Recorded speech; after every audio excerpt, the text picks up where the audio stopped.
apa yang membuat Pak Purbaya berani mengambil langkah-langkah yang cukup berisiko sebenarnya kan? Kalau meminjam istilah dari Cak Imin, gak bahaya tah? Siapa di belakang Pak Purbaya? Ya Pak Prabowo, presiden yang kesemsem. Awalnya kesemsem, lalu ia membackup. Tanpa backup presiden, saya kok ragu akan seberani sekarang. Apalagi kan sekarang ada kesan dia itu kan mulai dimusuhi kan. Musuhi oleh para pejabat. Iya. Tetapi semakin memikat rakyat. Orang berada di jalur bahaya itu dia sudah tahu risikonya. Maka dia harus betul-betul bisa mengendalikan mengendalikan ini secara benar. Jangan seperti Marc Marquez dan Mandalika. Bagi Marc Marquez, Mandalika adalah jalur bahaya. Dan dia gagal dalam mengendalikan kendaraannya. Tentu kita berharap Pak Purbaya ini bisa melalui jalan yang berbahaya ini dan lulus. Dan Pak Purbaya menjadi bagian dari perubahan besar Indonesia Raya. Nah, Purbaya terus menyala.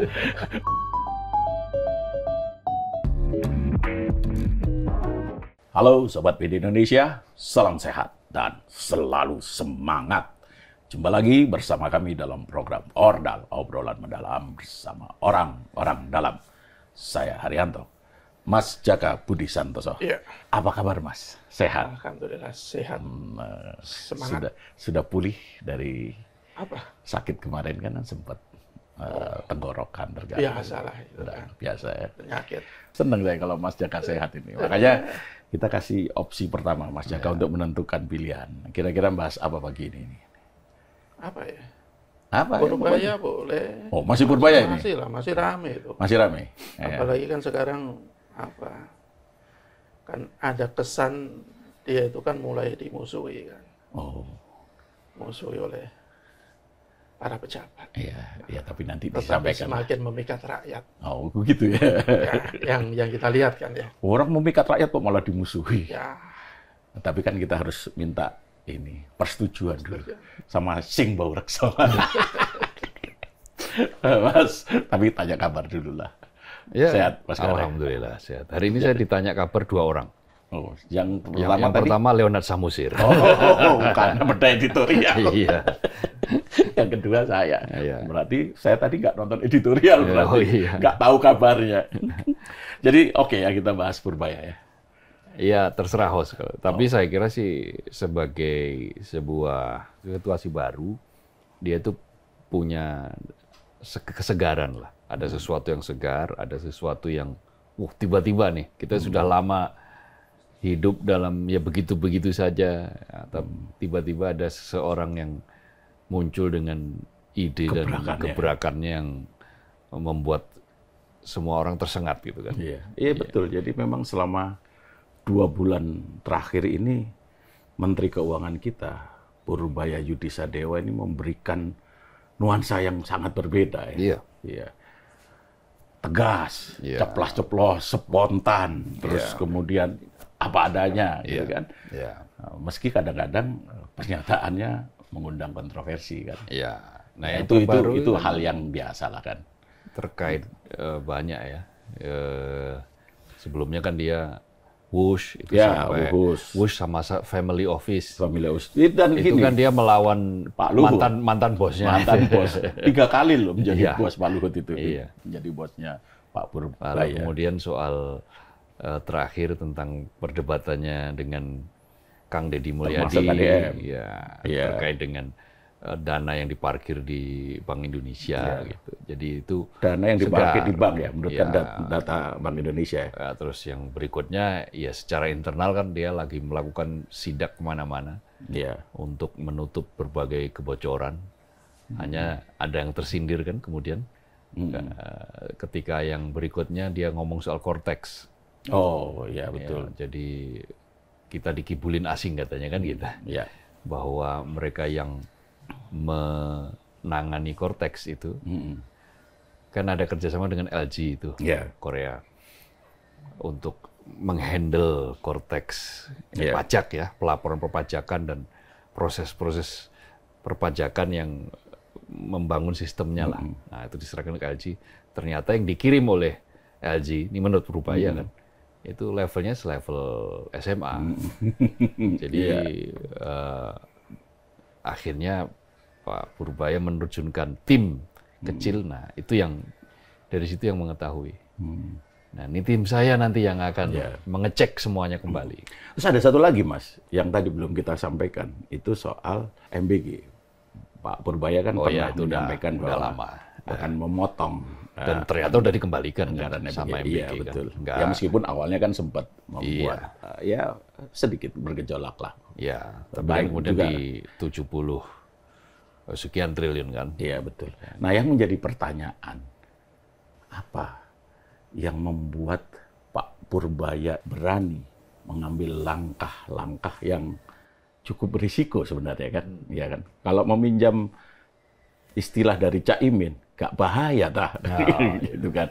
Itu satu. Kemudian yang kedua, siapa di belakang Pak Purbaya? Jadi kalau dua pertanyaan itu biasanya nanti jawabnya saya 15 menit. Tolong kalau kelamaan dipotong. Ya, pekan lalu kan, edisi yang lalu kan, saya ditanya juga dua pertanyaan. Ya, tapi sebenarnya dari 15 menit itu kemarin cuma 2 detik. Poin pentingnya. Oh iya. Iya kan, kita harus mengisi ruang-ruang kosong. Gitu. Soal mengapa ya, mengapa Purbaya berani melakukan itu? Ya pasti karena ada yang membackup. Kemudian ya natural, kenapa dia gayanya ceplas-ceplos? Ya dari dulu gayanya ceplas-ceplos. Cuma karena dulu itu jabatannya adalah ketua LPS, nah lembaga penjamin simpanan itu kan nggak terlalu banyak dikerubuti oleh wartawan. Asal semuanya berjalan sesuai dengan regulasi, aturan, jalanlah itu lembaga penjamin simpanan itu. Baru kalau ada masalah mungkin itu menjadi buruan wartawan. Sehingga di kalangan wartawan ekonomi itu ya sudah mengenal Pak Purbaya dengan gaya yang seperti sekarang, ya iya, sudah seperti itu. Tetapi persoalannya kemudian dia naik kelas, naik level menjadi Menteri Keuangan. Bendahara negara ini, nggak main-main. Yang selama ini dipegang oleh sosok yang levelnya internasional, ya. Teknokratis. Teknokratik, levelnya internasional, bicaranya juga hati-hati dan tidak sering meledak-ledak begitu, dianggap mampu menenangkan pasar. Nah, maka kehadiran Purbaya ini sebagai semacam kontras. Kontras, dia semacam kayak icebreaker. Dia menjadi icebreaker, pemecah kebekuan. Nah, kebekuan apa ya? Kebekuan mungkin karena terlalu lama Menteri Keuangan dipegang oleh Ibu Sri Mulyani, maka ini dianggap ya muncullah kok gini-gini saja. 10 tahun pemerintahan sebelumnya kok pertumbuhan ekonomi nyaris berada di angka segitu saja.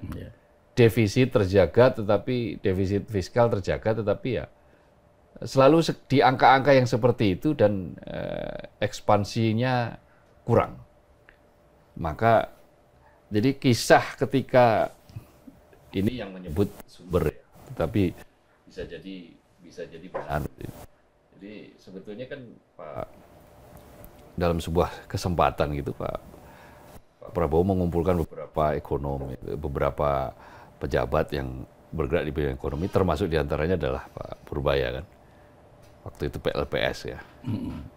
Pak Purbaya kemudian memberikan pendapat tentang itu bisa itu ekonomi pertumbuhan 8% itu bukan mustahil.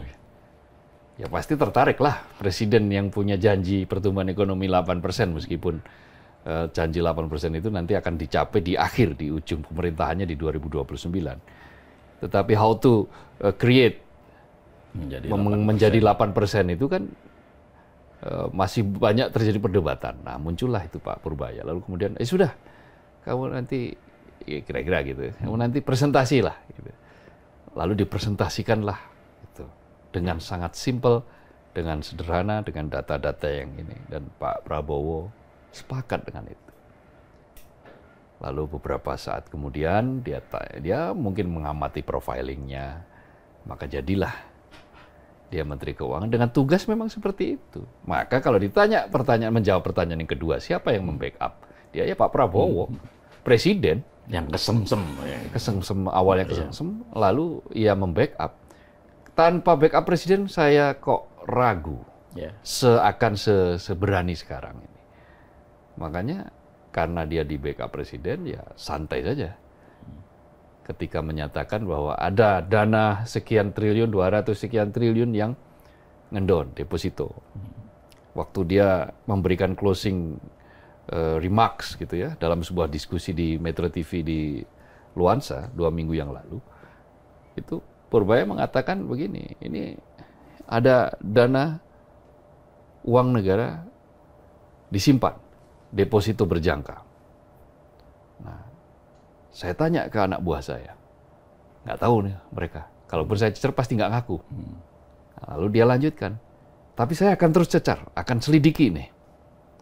Maka jangan salah nanti kalau ada penangkapan besar-besaran. Nah, itu juga terkait dengan bea cukai. Lalu dia masuk ke thrifting. Nah, jadi siap-siap aja Pak. Kok saya? Ya enggak, itu untuk semuanya lah ini, siap-siap aja. Kita siap-siap. Siap-siap. Saya sih enggak. Jangan sering-sering ke pasar baru. Enggak, yang diincar pertama itu Senen dulu. Senen. Dimulai dari Senen, pasar Senen dulu. Nah, itu semua adalah rangkaian yang diupayakan, yang relate dengan pidato-pidato Presiden Prabowo di berbagai kesempatan yang sangat geram dengan kebocoran. Bahkan itu kan sudah disampaikan dari sejak kampanye Presiden 2014 tuh. Makanya dulu kan sempat ada yang memplesetkan prabocor dan seterusnya. Itu karena saking seringnya menyebut kebocoran, dan memang terjadi. Kebocoran itu memang terjadi. Nah, kan kemudian dibutuhkan trigger nih untuk tadi itu. Icebreaker itu, memecah kebuntuan, memecah kebekuan.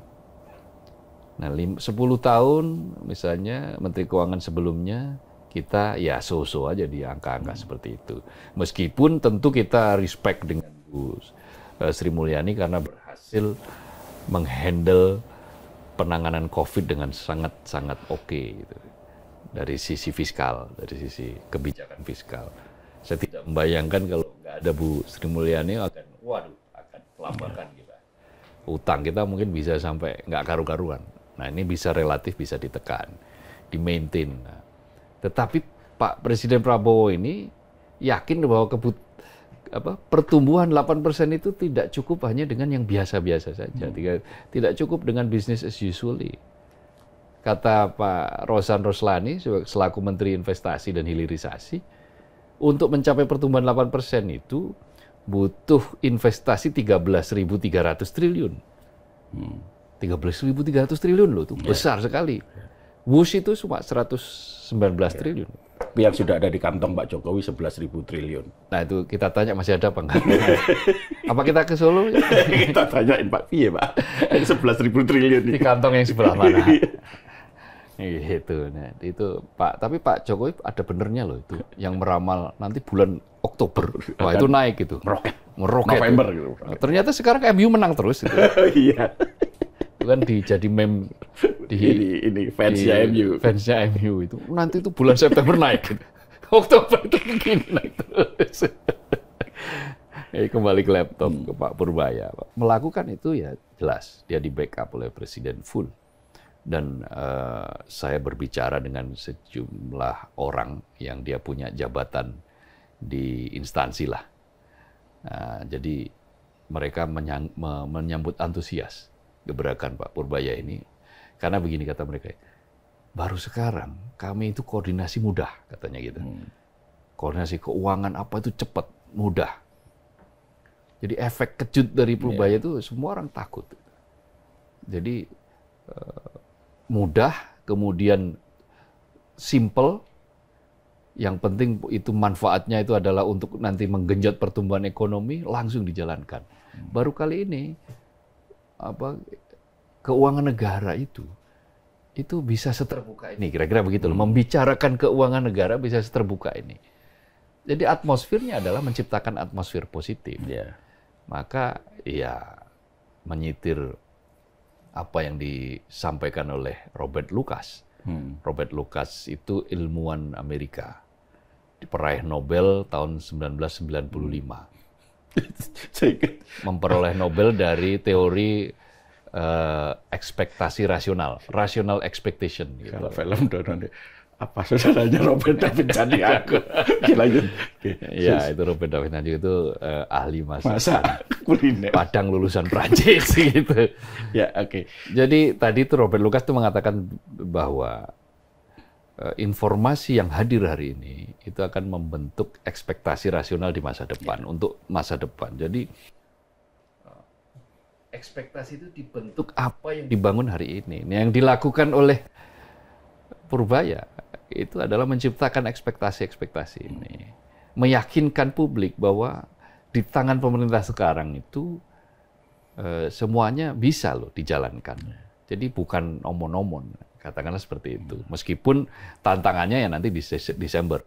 Ya. Tetapi dari jawaban dari Pak Purbaya, saya melihat bahwa Pak Purbaya itu bukan tipe orang yang ngeles.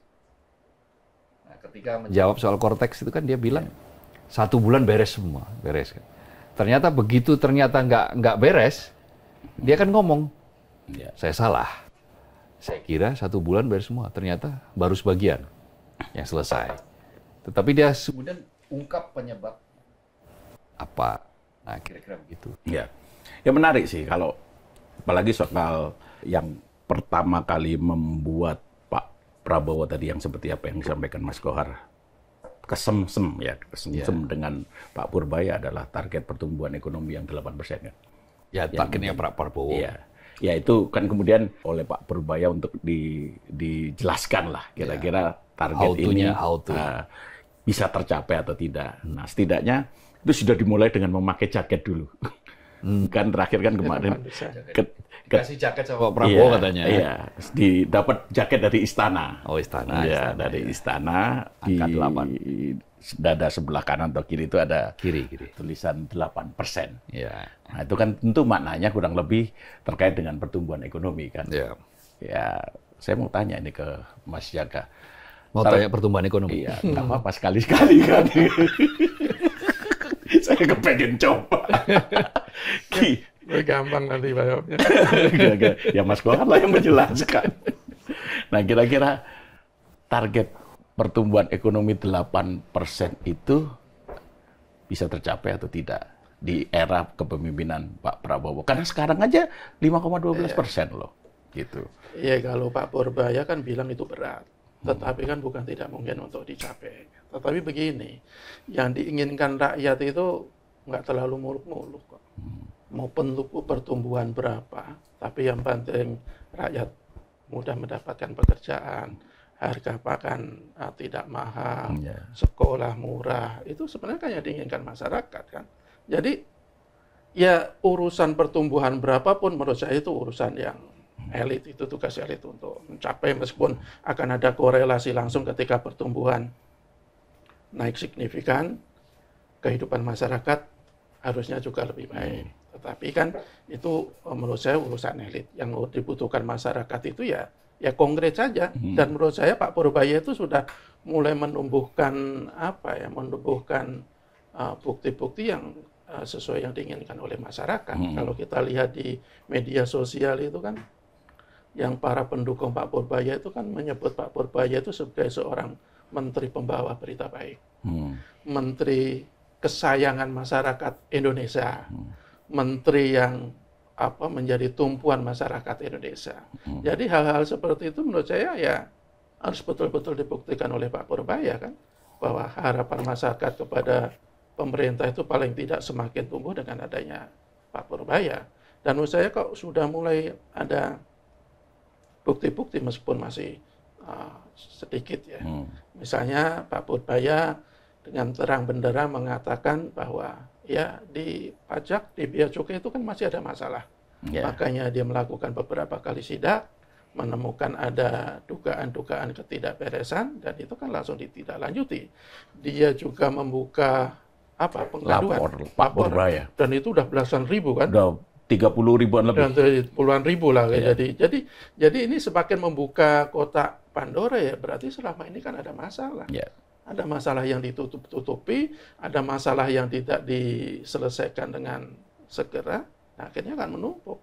Meskipun ada juga kemarin itu laporan yang tidak sesuai gitu, karena setelah diteliti kemarin yang kita bilang bahwa ada pegawai bea cukai atau pegawai bea cukai yang suka nongkrong di salah satu kafe ternama. Ya. Nah, itu ternyata setelah diselidiki ternyata bukan. Ya, tapi kafe ternama inisialnya Starbucks Ya, gitu. inisialnya Starbucks SB. Tetapi apapun namanya, ketika dia membuka pengaduan, begitu banyak yang mengadu, yang melaporkan, tindak lanjuti secara konkret, apakah itu benar tidak atau memang terjadi, ya itu kan urusan belakang. Ya pasti Pak Purbaya sudah memberikan betul-betul bisa memberikan harapan pada publik bahwa situasi akan kembali membaik, bahwa pertumbuhan ekonomi juga akan meningkat. Jadi saya pikir Pak Purbaya itu ya harapan masyarakat, harapan publik sampai sekarang paling tidak. Yang tentu saja kita ingatkan dia konsisten. Dia tidak hanya sekedar gimmick-gimmick yang banyak dilakukan oleh pejabat-pejabat sebelumnya, tapi kemudian ya sama saja. Ya mudah-mudahan tidak seperti itu. Kalau kemudian dia terus melakukan gebrakan-gebrakan, bahkan dia berani menjadi musuh bersama oleh pejabat, katakanlah begitu kan, itu yang menunjukkan bahwa dia tidak main-main. Dan betul tadi Mas Kohar bilang, berarti dia ada membackup. Ya siapa? Ya Pak Presiden. Kalau seorang presiden itu membiarkan kebijakan-kebijakan anak buahnya tidak melakukan teguran, ya berarti kan dia mendukung.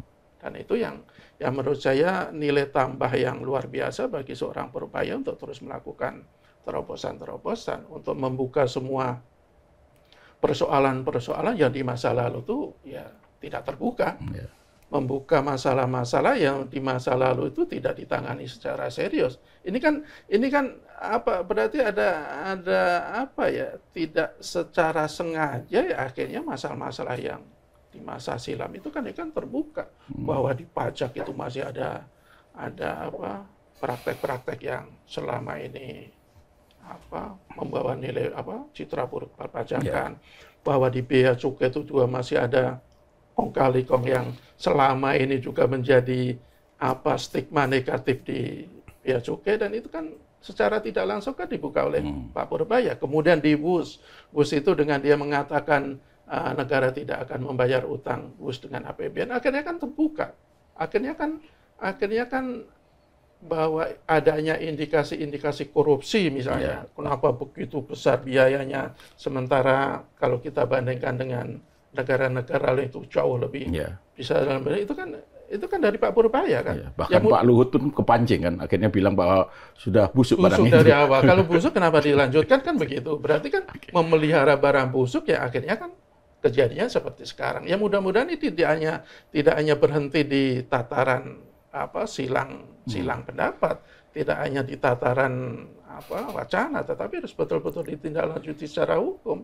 Saya setuju ketika Pak Mahfud meminta KPK itu segera melakukan penyelidikan atau apalah untuk kasus WUS ini, karena kan diduga ada markup gila-gilaan, kemudian juga di IKN, kemudian juga di kasus-kasus yang lain. Jadi tidak hanya memberikan harapan terhadap pertumbuhan ekonomi, perkembangan ekonomi, tapi saya pikir Pak Purbaya itu juga memberikan harapan terhadap transparansi, terhadap keterbukaan keuangan negara yang selama ini kesannya tertutup. Dan kalau sesuatu yang tidak transparan, sesuatu yang tidak tertutup, itu di dalamnya pasti ada permainan-permainan jahat. Ya mudah-mudahan ini betul-betul terbuka dengan adanya Pak Purbaya. Nah ini saya lanjutkan soal transparansi. Dan beberapa hari lalu kan Pak Purbaya menyampaikan bahwa ada dana pemerintah daerah sebesar 234 triliun yang menganggur di bank. Ini berdasarkan data dari BI. Kan statement itu kan kemudian akhirnya menimbulkan resistensi kan. Ya kan. Salah satunya dengan Pak KDM, Kang Deddy Mulyadi, Bapak Aing, yang penggemarnya juga, pengikutnya juga sangat luar biasa gitu kan. Dan bahkan KDM itu sampai mendatangi Bank Indonesia, kemudian ke Kementerian Dalam Negeri sampai juga ke BPK untuk menjelaskan seperti apa gitu loh dana itu di pemerintah daerah Pemprov Jawa Barat gitu loh. Nah, yang kemudian menjadi pertanyaan, ini kan tadi dampak dari transparansi kan. Kemudian muncullah resistensi dari pejabat daerah gitu kan. Yang sudah bergerak kan tadi Pak Deddy Mulyadi. Nah, apakah itu efektif dalam membangun pemerintahan, dalam membangun transparansi? Apakah justru tidak berisiko? Ya, saya pikir itu efektif ketika cara-cara biasa selama ini tidak membantu melakukan pembenahan. Dan kalau kita lihat kemarin Gubernur Jakarta kan, Pak Pramono itu mengakui. Ya, bahwa ada gitu kan dana-dana yang mengendap di perbankan yang seharusnya betul-betul diserap untuk kepentingan masyarakat. Dan itu sebenarnya kan bukan masalah baru, itu masalah lama. Bahwa salah satu penyakit kronis di pemerintahan kita itu kan minimnya serapan kan. Kita biasa kan kejar tayang atau ngebut di akhir-akhir tahun, sementara anggaran itu kan sebenarnya kan sudah ada di sebelum-sebelumnya. Tapi kan saya juga mengkritik begini, sebenarnya kan tidak hanya kepala-kepala daerah yang lamban dalam melakukan serapan anggaran, dia juga lebih suka menaruh uangnya di bank katanya kan seperti itu. Nah, pusat pun juga seperti itu kan. Kalau tidak salah itu sampai September itu baru 55%. Jadi saya pikir apa yang dilakukan Pak Purbaya itu harusnya tidak membuat pejabat-pejabat, tidak hanya pejabat-pejabat daerah yang harus bangun, tetapi juga pejabat-pejabat di pusat. Bahwa Rp1 pun uang yang diberikan oleh negara itu ya harus betul-betul segera dikembalikan kepada masyarakat. Jangan sampai ditumpuk atau disimpan di bank dengan alasan untuk mendapatkan bunga. Kan ada dugaan-dugaan seperti itu. Dan itu kan yang diungkapkan oleh Pak Purbaya, meskipun sebenarnya kan dugaan-dugaan seperti ini itu juga bukan dugaan yang baru. Sebelumnya juga sudah ada. Cuman ketika ada seorang pejabat, apalagi Menteri Keuangan, mengungkap dugaan-dugaan seperti itu, ya nilainya lain. Dan saya pikir ini adalah sesuatu yang sangat positif bagi kita untuk betul-betul transparan dalam mengelola keuangan negara. Mas Gar, yang soal dana sebesar 234 triliun milik pemerintah daerah yang mengendap di bank itu data itu kan dari BI. Nah, seberapa relevan data itu, atau sama seberapa akurat? Karena ini kan akhirnya dibantah kan oleh Kang Deddy gitu kan. Nah, terus kemudian apakah memang data itu layak untuk disampaikan kepada publik secara terbuka? Ada persepsi yang berbeda. Jadi Kang Deddy kan akhirnya datang ke BI. Iya, ke BI. Jadi itu bukan uang mengendap. Bukan ditaruh deposito untuk kemudian dinikmati bunganya. Itu giro. Dalam bentuk giro kan. Giro itu beda dengan tabungan. Giro itu bisa diambil kapanpun, sewaktu-waktu. Hari ini, pagi ini misalnya, saya naruh biro, nanti sorenya saya ambil boleh.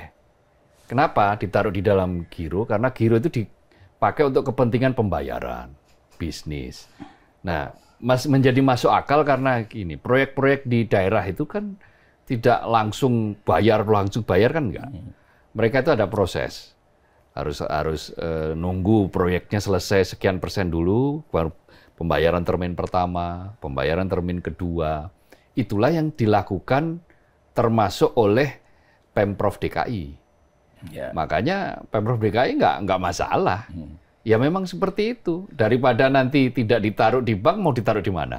Di bawah kasur, nggak mungkin. Nah, nanti begiliran Pemda dapat tagihan dari proyek yang sudah dikerjakan oleh mereka yang pemenang tender, nanti bayarnya dari mana? Mosok diambil dari bank. Nah, tetapi alasan itu kemudian dikejar lagi oleh Pak Purbaya. Wah, malah lebih parah lagi kalau ditaruh di giro katanya. Karena bunganya lebih kecil. Jadi ada perbedaan perspektif. Pak Purbaya melihat dari sisi bunga, seperti Mas Jaka tadi melihat. Sementara Kang Deddy Mulyadi itu melihat dari perspektif dia menaruh uang itu adalah untuk kepentingan proses-proses pembayaran. Dengan nilai 3, sekian lah triliun. Gitu. Kalau Jakarta kan mengakui ada 16 sekian triliun, itu nanti akan untuk pembayaran di akhir tahun ini. Kan masih ada satu triwulan lagi. Dan itu ya nggak jadi masalah.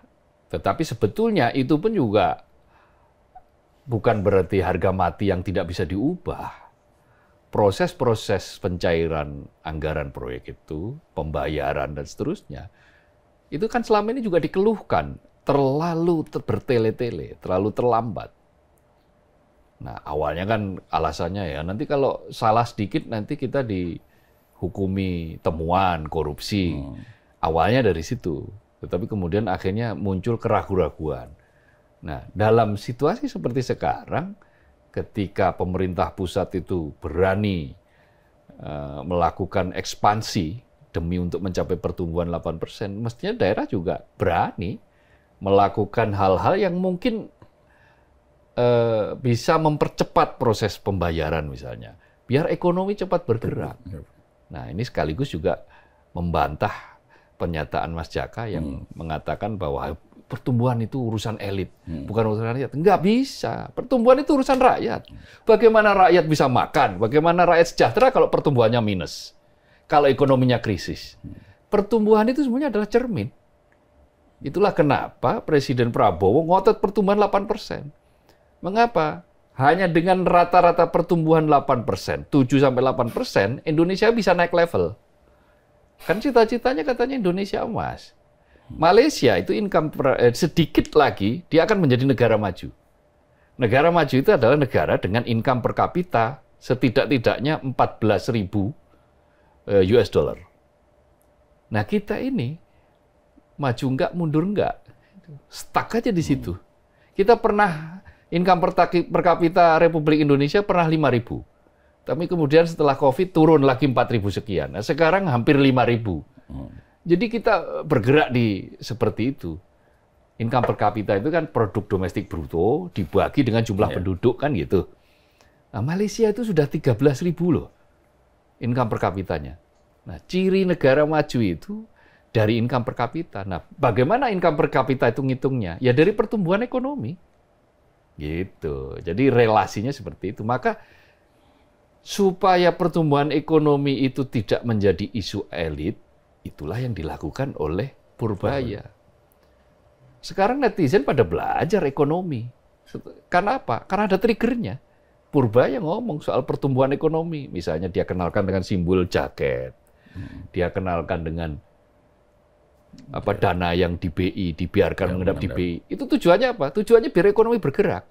Kalau ekonomi bergerak, nanti pertumbuhan ekonomi akan muncul. Karena pertumbuhan ekonomi di Indonesia itu lebih dari separuh didrive oleh konsumsi.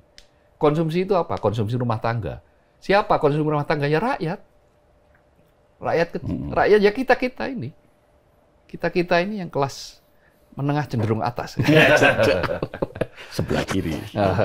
Enggak, jadi tadi itu relate dengan pertumbuhan ekonomi. Jadi pertumbuhan itu bukan urusan elit, tapi urusan rakyat. Dan itu relevan kalau disampaikan ke publik. Saya kira relevan. Terbuka. Itu adalah cara bagaimana Purbaya mengajak partisipasi publik. Jadi Pak Purbaya itu sudah mengamalkan teorinya Jürgen Habermas. Teori tindakan komunikatif.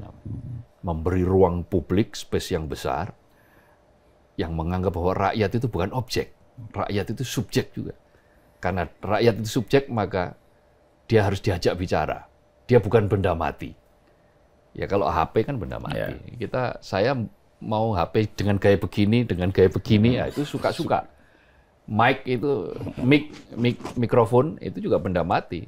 Saya mau pakai gaya begini, mau pakai gaya Elvi Sukaisih itu, yang dilempar-lempar itu juga suka-suka. Itu karena dia benda. Nah, manusia kan bukan benda, rakyat kan bukan benda. Rakyat itu kan manusia hidup gitu. Yang ya dia punya hak. Nah, apa yang di-trigger oleh Purbaya dengan ekonomi itu sebetulnya sedang mengajak rakyat untuk berpartisipasi. Berpartisipasi dalam hal apa? Ini loh, ekonomi kita itu sekarang berada di sisi ini.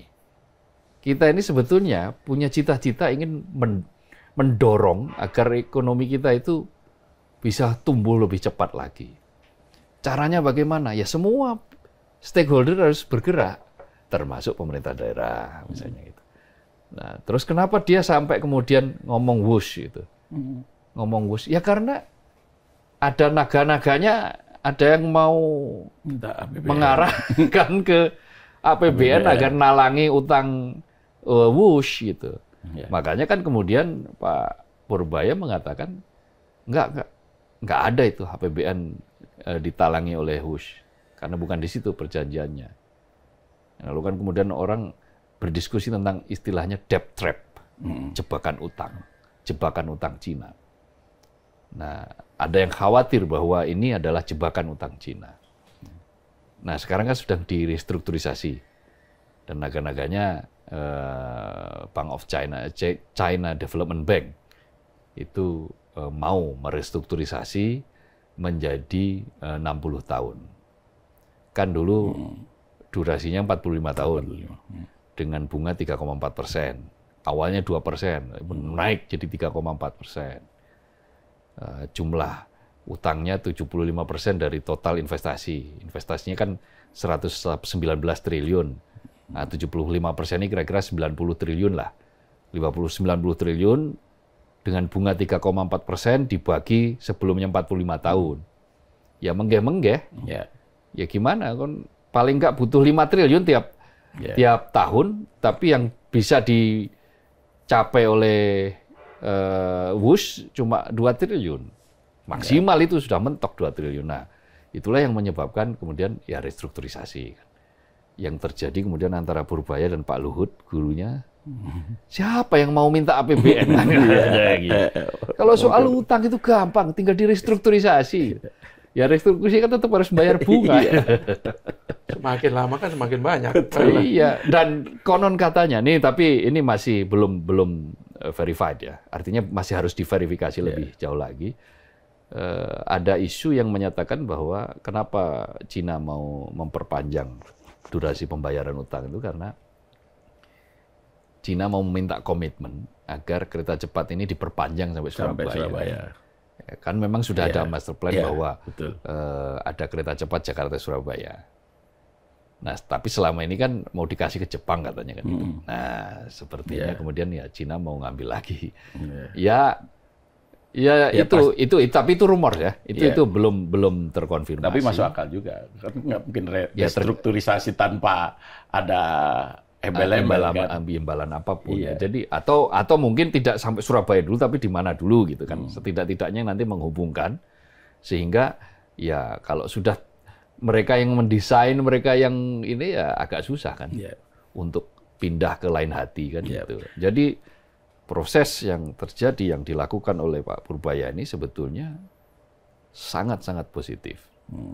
Dia men-trigger, dia membuka segala sesuatu yang mungkin dulunya dianggap tabu-tabu. Nah, akhirnya kan orang seperti kayak Hasan Nasbi. Ya, itu dia. Itu yang mau saya tanyakan ke Mas Jaka ini. Oh, ya udah. Ya, ini kan ya udah, silakan. Jangan gitu dong. Nggak boleh nanggung. Nanti nggak boleh nanggung. Bagiannya masing-masing. Tanya soal pertumbuhan ekonomi.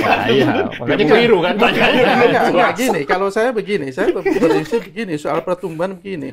Bahwa itu urusan elit. Untuk mencapai pertumbuhan hanya 8%, yaitu urusan para penyelenggara negara. Oh, enggak juga. Ya, rakyat itu memang itu tugas penyelenggara negara.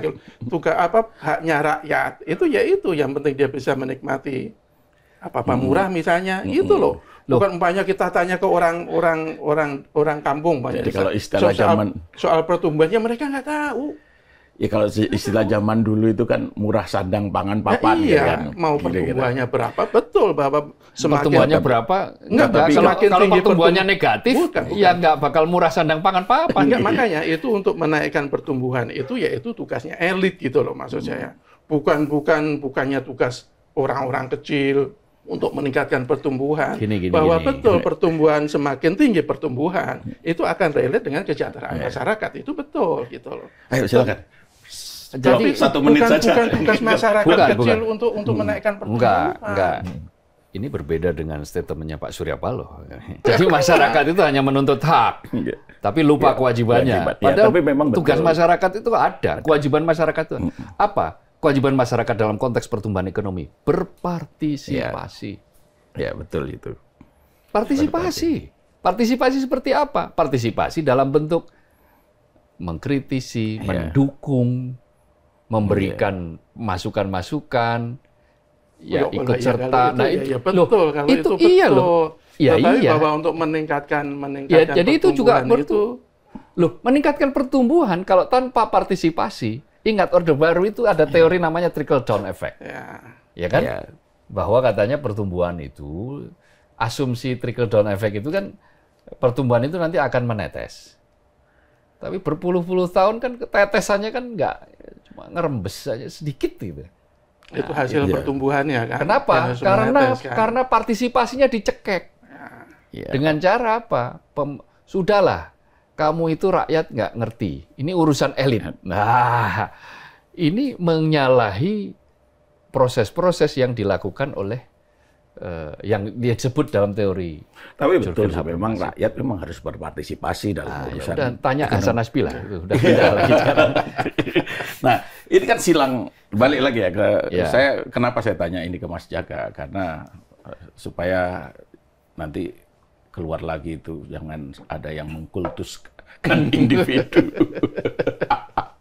Jadi silang pendapat antara Pak Purbaya dan Kang Deddy Mulyadi itu kan ditafsirkan berbagai macam kan gitu kan, karena itu menunjukkan bahwa ada ketidakkompakan gitu. Itu kan yang disampaikan oleh Komisaris Pertamina sekarang, Hasan Nasbi kan. Yang sebelumnya adalah Kepala PCU. Ini kan menjadi tidak produktif. Ya, kalau kita lihat kemarin itu seharian waktu dipakai oleh Pak Deddy Mulyadi untuk safari demi menjelaskan, demi ingin tahu sambil masukkan konten kan. Iya, lumayan itu bisa dia, memproduksi kan. konten. Sambil berkonten ya kemanapun Pak Deddy kan memang ini mau dibuat konten. Dan termasuk Pak Purbaya juga demikian. Ya dua-duanya ini kan media darling kan. Ya, dan sampai sekarang silang pendapat itu terus hidup di dunia maya dan hasilnya juga belum jelas. Karena keduanya kan belum ketemu kan. Ya sama-sama menjelaskan dengan versi masing-masing gitu kan. Ya kalau kita dikatakan ketidakkompakan di jajaran kabinet atau jajaran pemerintah bisa jadi ya, tetapi kalau kita lihat faktanya memang ya selama ini meskipun di luar kompak tapi kan di luarnya tidak menghasilkan apa-apa ya gitu kan. Tapi apa yang dilakukan oleh Pak Purbaya mungkin akan menimbulkan ketidaknyaman di kalangan kabinet misalnya. Karena kalau kita lihat kemarin kan ada kesan ya, tapi kita kan tidak tahu duduk perkaranya itu seperti apa. Ketika rapat kabinet, Pak Purbaya seperti terasingkan oleh menteri-menteri atau anggota kabinet yang lain. Ya, Menko karena memang ada jarak, tapi kan dia agak sendirian. Ya, dan kelihatan tidak diajak ngomong sama menteri-menteri yang lain. Itu kan ya menunjukkan bahwa apa yang dilakukan oleh Pak Purbaya itu sudah betul-betul terkorelasi dengan adanya perubahan di jajaran kabinet. Akhirnya ketika kemudian ada menteri yang kemudian menjawab apa yang dikatakan oleh Pak Purbaya, kemudian juga ada lembaga atau institusi yang kemudian bertemu Pak Purbaya untuk menjelaskan apa yang dikatakan sebelumnya di DPR, termasuk Pertamina, yang kilang minyak itu, yaitu umpamanya Pak Purbaya itu tidak membuka terus terang ke publik, bisa jadi Pertamina itu tidak punya greget untuk betul-betul kembali membangun kilang minyak lagi misalnya. Jadi menurut saya ada nilai positifnya meskipun ya sisi negatifnya ada kesan tidak kompak, ada saling bersaing atau berseteru, tapi saya pikir itu tidak menjadi persoalan. Toh apa yang dilakukan selama yang dilakukan oleh Pak Purbaya itu betul berdasarkan data-data yang valid, tidak asal memberikan pernyataan tetapi tidak punya basis yang kuat, saya pikir itu tidak ada masalah dan itu menurut saya yang terus ditunggu oleh masyarakat kok.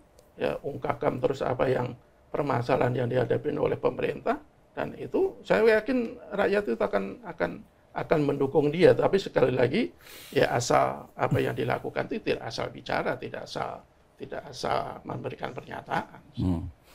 Mas Gar, gaya Pak Purbaya yang spontan, ceplas-ceplos, berani gitu, itu by design atau memang terjadinya secara alamiah? Ya kan tadi saya katakan bahwa secara natural, teman-teman yang jurnalis ekonomi itu kan sudah mengenal Pak Purbaya. Bahkan Leonard Samosir itu wawancara dengan Pak Purbaya itu 2004. Leonard Samosir ini host Metro TV ya? Hostnya Metro TV, jurnalis Metro TV. Dia peliput juga di bursa. Bursa ya. Bursa, bukan Bursa Zarubi, bukan Bursa Efek Indonesia. Dulu BEJ, dulu Bursa Efek Jakarta, sekarang Bursa Efek Indonesia. Nah di situ itu memang gayanya begitu. Memang secara ini ceplas-ceplos. Artinya memang naturalnya begitu. Naturalnya begitu. Dan kemudian mungkin maksudnya misalnya, ya itulah kenapa Pak Prabowo menjadikan saya Menteri Keuangan. Gaya beberapa orang menganggap dia gaya agak sombong. Padahal bukan sombong. Dia tahu dia bagaimana dia harus memantik sesuatu untuk menciptakan gairah, untuk menciptakan motivasi, untuk menciptakan ekspektasi. Yang tadi saya sitir dari Robert Lucas itu, rational expectation itu. Itu kan dibentuk oleh sebuah informasi positif yang hadir hari ini. Ya, kalau informasinya negatif ya nanti ekspektasinya juga negatif.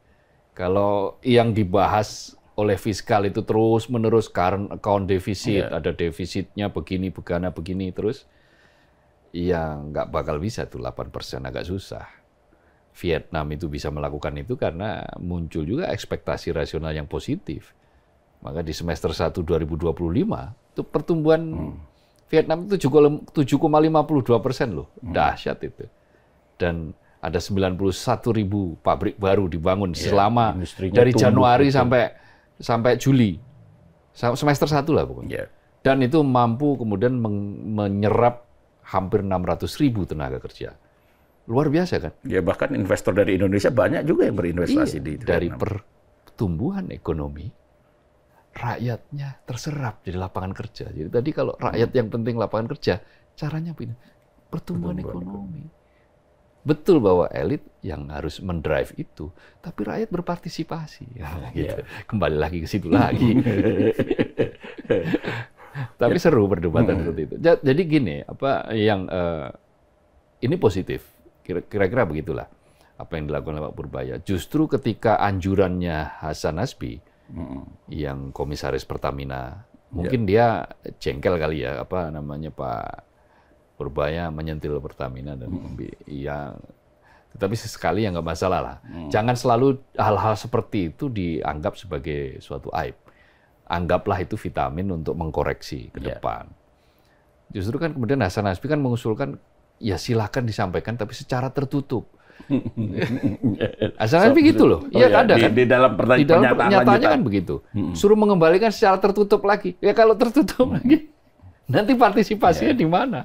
Rakyat nggak tahu kok begini hidup gitu kan, hidup makin berat. Nggak ada yang bisa menjadi cantolan. Nah, sekarang kan kayak Purbaya itu kan, orang kemudian kan melihat bahwa Pak Purbaya, apalagi kalau dia di backup oleh, sekarang kan Kejaksaan Agung ya, lalu kemudian KPK itu juga membackup secara full, secara penuh, untuk menekan kebocoran-kebocoran ini. Saya kok punya keyakinan bahwa sama seperti Pak Purbaya yang punya keyakinan bahwa pertumbuhan 8% di tahun 2029 itu bukan mustahil. Bahkan sesuatu yang ada potensi untuk lebih, bahkan bilang begitu kok. Tahun depan itu, Pak Purbaya, kalau semua penataan ini bisa kita lakukan, tahun depan kita bisa 6. Tahun depan itu 2026 ya. Bisa 6% loh. Dia bilang begitu. Jadi ada basis argumentasi, ada fakta yang tersedia di atas meja, tetapi bagaimana meramunya itu yang masih waktu itu masih menjadi persoalan, dan kemudian hadirlah seorang Purbaya dengan gaya begitu, jedar yang ternyata menimbulkan harapan. Maka dia jadi media darling, jadi media netizen darling, itu istilahnya Mas Har ya. Penemu kan, penemu netizen darling. Insya Allah. Tapi sayang waktu saya nulis nggak saya sebut nama sampean. Jadi intinya adalah bahwa apa yang dilakukan Purbaya itu menghadirkan kesegaran, dan ini adalah trigger Maka ketika memindahkan 200 triliun dari BI ke bank-bank himbara, jangan dilihat nilainya, jangan dilihat ukuran yang kecil. 200 triliun itu kecil bila dibandingkan dengan undisbursed loan, dengan dana yang mestinya cair tapi nggak dicairkan sama debiturnya, sama yang mengajukan proposal pencairan dana. Dia masih pikir-pikir karena tahu-tahu nanti saya nggak bisa bayar, tahu-tahu nanti kredit saya macet, atau tahu-tahu nanti usaha saya lesu dan seterusnya. Nah, tahu-tahu kan keraguan. Keraguan itu butuh kepastian. Nah, begitu Purbaya mengambil 200 triliun dari BI itu digeser ke Bank Himbara, itu untuk menciptakan ekspektasi, untuk menciptakan harapan, untuk menciptakan motivasi, untuk meyakinkan kepada publik bahwa pemerintah tidak ragu-ragu. Pemerintah punya kepercayaan diri. Maka kalian, para investor, ya silakan percaya diri. Cairkan itu. Uang yang sudah disetujui oleh perbankan itu. Segera cairkan. Ya kalau nggak mau ya cairkan ke saya lah. Ya meskipun pada akhirnya publik itu menunggu langkah Pak Purbaya ini menjadi nyata atau sekadar kata-kata. Kan gitu kan. Ya setidaknya sekarang sudah memang sudah ada, sudah ada gitu. Tapi ya tadi soal pertumbuhannya memang butuh waktu kan. Ya. Terus soal akhir dari silang pendapat antara Pak Purbaya dengan kepala daerah termasuk KDM. Salah satu juga ada Bobi. Bobi juga membantah gitu. Jadi gini sebentar. Mumpung sebelum dilanjutkan. Jadi yang disebut nyata itu bukan selalu dalam bentuk sesuatu yang lalu hadir dengan angka ya. Nyata itu begini, perubahan dari daerah yang tadinya itu punya habit, punya kebiasaan untuk slow, tapi kemudian berubah menjadi cepat, gara-gara nanti saya ditegur sama Menteri Keuangan, disampaikan Menteri Keuangan bisa kelojotan saya misalnya, kira-kira gitu daerah saya. Itu juga perubahan. Nah, itu juga hasil gitu. Nah, lanjut. Ya meskipun angka itu pada akhirnya juga bisa menjadi senjata. Gitu kan? Itu ya. Masih agak harapannya? Ya harapan saya ke Pak Purbaya dia konsisten. Jangan hanya baik di awal tapi kemudian blendrek di belakang. Karena begini, kalau kita lihat salah satu hasil survei, sekarang kan Pak Purbaya itu menjadi menteri paling favorit di kalangan publik. Nilainya angkanya itu sekitar 83 sekian persen lah. Pokoknya paling disukai lah oleh publik. Tapi ketika seseorang itu sangat disukai, kemudian melakukan hal-hal yang ternyata tidak sesuai dengan yang dia katakan, yang dia janjikan, ya publik akan berubah menjadi benci. Dari tadinya cinta setengah menjadi benci setengah mati. Dan itu sudah ditunjukkan oleh elit sebelumnya kan. Pak Jokowi misalnya. Dulu kan ada istilah Jokowi itu adalah kita. Dulu Pak Jokowi itu diidentik dengan orang baik, dengan orang yang sangat sederhana. Dalam kampanye berkali-kali kita katakan bajunya 100.000, sepatunya 150.000, celananya 100.000, jam tangannya. Tetapi keluarganya bagaimana? Kalau kita lihat, dan ya, itu kan tahu. Sekarang masih sederhana. dan kemudian soal kalau yang jelas ini Gibran itu harta kekayaannya itu, laporan harta kekayaannya itu besar memang. Ya bagaimana kita bilang keluarga sederhana kalau ke Amerika pakai pesawat jet pribadi, tasnya juga tas brand, lahiran di rumah sakit mendatangkan chef khusus masakan dengan biaya jutaan kan begitu. Jadi kalau dulu Pak Jokowi itu betul-betul dicinta, dipuja, ya sekarang kan banyak sekali yang dulu mencintai dia. Umumnya dia kan sekarang membencinya setengah mati. Meskipun masih ada juga yang banyak juga yang memuja, tetap memuja kan. Jadi saya ingatkan kepada Pak Purbaya, jadilah ya Pak Purbaya yang seperti sekarang, yang ceplas-ceplos, yang betul-betul berani, yang betul-betul tidak ada beban, yang betul-betul memikirkan bahwa setiap sen, setiap rupiah anggaran itu hanya untuk rakyat, ya sehingga ya rakyat akan betul-betul tetap cinta kepada dia. Tetapi kalau kemudian dia berubah, kemudian dia mengingkari apa yang dia katakan, yang dia janjikan, ya kebencian terhadap dia itu akan berlipat-lipat. akan kebencian akan kuadrat, tidak hanya kebencian seperti kita melihat orang-orang yang tidak menjanjikan apa-apa, tidak melakukan sesuatu yang seolah-olah baik, tetapi ternyata tidak. Mudah-mudahan Pak Purbaya tidak seperti itu, dan mudah-mudahan harapan kepada Pak Purbaya itu terus menyala, dia terus menjaga harapan publik. Ya, kalau seorang Purbaya akhirnya mengecewakan juga, ya, saya takutnya publik kedepannya tidak lagi percaya pada satupun pejabat. Dan itu berbahaya bagi negara kita sih. Ya, saya tambahkan, itulah sebabnya jadi penting. Jangan sampai ada juga yang mengkultuskan Pak Purbaya. Betul. Gitu. Ya, karena kita mencintai cukupnya lah. karena pengalaman kan sudah ada terang-terangan. Ya. Dan sampai sekarang betul juga masih banyak juga yang mengkultuskan seseorang. Bukan mengkultuskan, tapi fakta. Ini besok giliran saya dirujak nanti saja. Mas, kok ada harapannya? Enggak, jadi ya saya kira gini, Pak Purbaya ini adalah sosok yang menghadirkan kesegaran, sosok yang memecah kebekuan, dan itu penting bagi negeri ini, bagi bangsa ini untuk membuat segala sesuatunya itu bisa transparan. Ya. Transparan dengan telanjang berbeda loh ya. Transparan bukan berarti telanjang. Apa yang disampaikan oleh Pak Purbaya ini sebetulnya adalah prinsip-prinsip transparansi. Jadi jangan dibawa lagi ke ruang-ruang tertutup. Yang di ruang-ruang tertutup itu akan memantik kecurigaan. Dari survei, dari netizen, itu kan sudah terlihat bahwa gaya Pak Purbaya disukai dan berarti publik itu suka. Ketika publik itu suka berarti akan muncul trust. Jadi Pak Purbaya itu akhirnya menjadi simbol trusted, simbol terpercaya dari sebuah pemerintahan. Nah, kalau simbol terpercaya dari pemerintahan ini kemudian diminta karena alasan tertentu, katakanlah, saya terus terang saya agak worry karena kan yang dilakukan oleh Pak Purbaya ini kan jalur bahaya. Jalur bahaya, ya, nah, betul. Saya worry bahwa ketika ini dia ada di situ karena ada banyak yang terganggu, kemudian cara-cara Pak Purbaya itu kemudian dianggap salah, lalu Pak Purbaya diminta untuk menghentikan gaya-gayanya itu, cara-caranya itu. Akhirnya nanti apa? Bisa layu sebelum berkembang.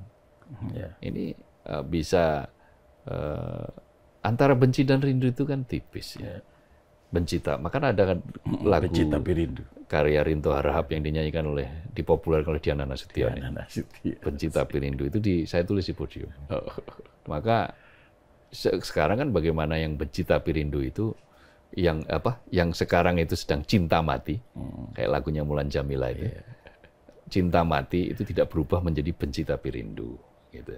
Atau katakanlah nanti benci-benci beneran, itu kan jangan sampai seperti itu. Maka itu harus dijaga. Jadi Pak Purbaya harus dijaga. Siapa yang menjaga ya banyak. Pemerintah harus menjaga, netizen harus menjaga, gitu ya. Publik harus menjaga. Agar apa yang disampaikan oleh Pak Purbaya itu betul-betul bisa terlaksana.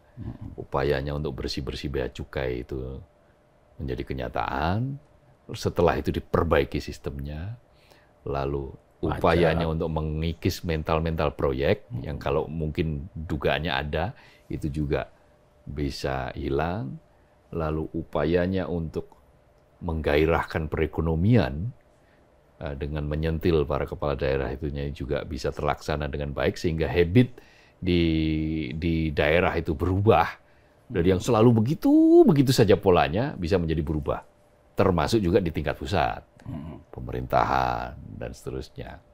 Dan yang paling penting ya pasti orang berada di jalur bahaya itu dia sudah tahu risikonya, harus paham risikonya.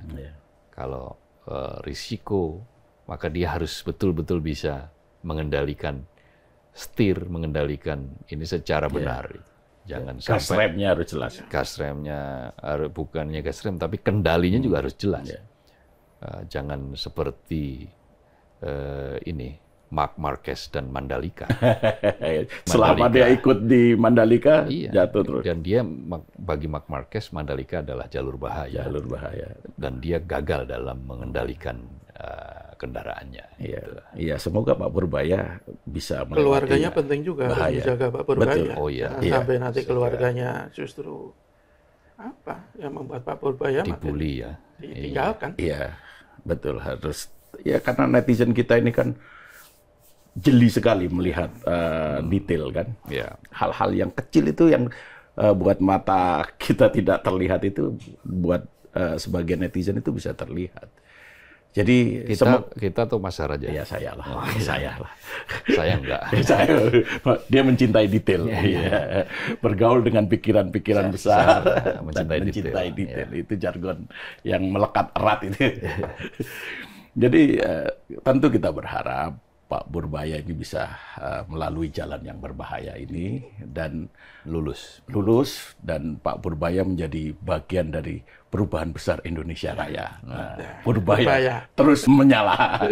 Baik Sobat Media Indonesia, demikian perbincangan kami, semoga bermanfaat. Salam sehat.